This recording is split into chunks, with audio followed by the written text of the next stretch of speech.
Welcome back to our 2-minute Devos. We are in day number 10 of our 40-day journey of prayer here at K First, and I'm just pumped that you've joined us today. Psalms 142 is where we're at. Read it in your prayer journals. You'll see that there's a certain tone that's just kind of lingering here, and it's best described with one word that you can find there in verse 3. The New Living Translation uses the word overwhelmed. And I don't know if you've ever felt overwhelmed. My guess is that's happened to you before. When you're feeling overwhelmed, you feel like you're just surrounded.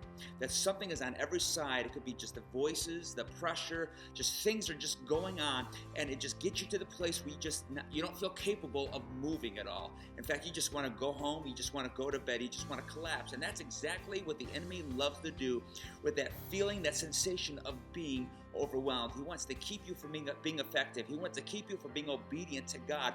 And if he can get you feeling overwhelmed, he can put you to a place where you feel like you're in prison.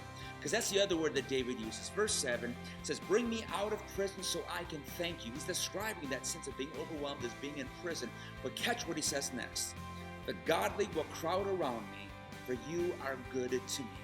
David immediately talks about the community of God, and they're not just there to be friends. They are actual vessels of the goodness of God. And this is what I want you to stop, pause, and think about today, is how can God use you as part of the community of God to help convey and to be the goodness of God into somebody else's life? Do you know someone that's overwhelmed? I'm going to ask you to do this. Stop, pause, and pray. Say, God, show me somebody. Bring somebody into my life that feels overwhelmed so that I can be the community of God, the same community that David needed.